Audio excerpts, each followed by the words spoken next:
Allora, i malfatti col burro e le mandorle sono praticamente un impasto di ricotta, di formaggio, di uova, di farina poca, di erbette e spinaci, ma anche sostituibili con non so, gli asparagi in primavera, e questo impasto poi viene buttato proprio così, malfatto, a cucchiaiate dentro l'acqua bollente, salata ovviamente, scolato e irrorato di burro. Naturalmente. Cioè, Persegani, che arriva dalla provincia di Piacenza, cosa pensate che metta? L'olio? Irrorato di burro, nocciola, quindi lo facciamo spumeggiare bene, e mandorle dentro. Prima di mettere il burro dovete cospargerli di parmigiano e poi annegarli nel burro, di modo che...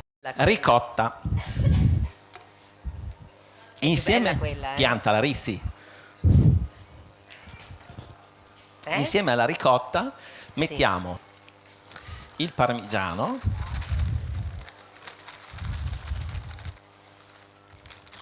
gli spinaci cotti che andiamo a sminuzzare,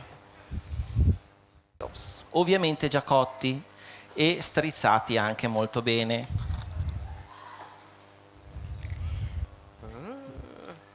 Schiacciateli bene, deve venire fuori praticamente tutta l'acqua quando li avete lessati.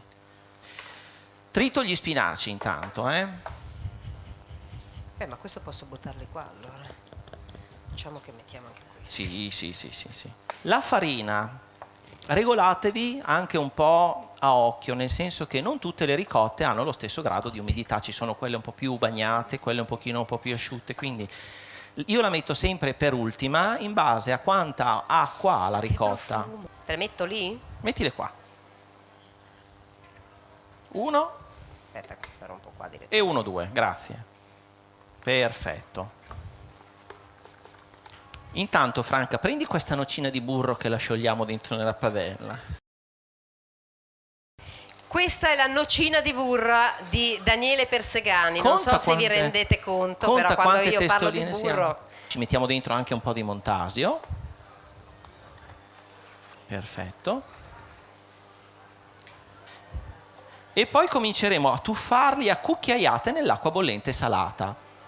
Adesso tra un po' ci fermiamo. Intanto il burro deve spumeggiare. Alziamo un attimo. Facciamo buste. Le mani sporche. E intanto vengono a galla. Puoi cominciare, Rizzi, a scolarli. Appoggiati lì che tanto...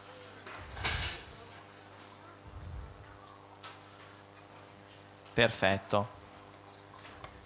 Se vuoi far vedere anche come vengono, arrivederci. Nel burro, intanto che sfrigola, mettiamo anche le mandorle a filetti. Scusate, a lamelle, non a filetti. Parmigiano ancora sopra. Metticelo un pochino di formaggio, metticelo. Boh. Tanto poi lo assorbono. Perfetto. E ci sono le lamelle che sono ormai belle tostate. Mettetene un po', Non facciamo... Io potrei fare il testimonial per... Mi sa che hai ragione a dire che il burro che hai usato non basta, Perché se dobbiamo fare altre 2 o 3 teglie qua, perché siamo in tanti. Boh, l'ideale sarebbe farlo la mattina per il pomeriggio o il pomeriggio per il giorno dopo, di modo che riposa in frigorifero, rimane molto più consistente. Quello è fuori discussione, qua ve lo facciamo live. Però tutti gli impasti di questo genere andrebbero riposati. Anche la sfoglia, anche la pasta all'uovo riposata rende molto di più. Se noi avessimo fatto l'impasto un giorno prima, tenuto in frigorifero, il giorno dopo fatti, sono perfetti, addirittura fanno fatica a essere quasi malfatti perché vengono anche belli regolari.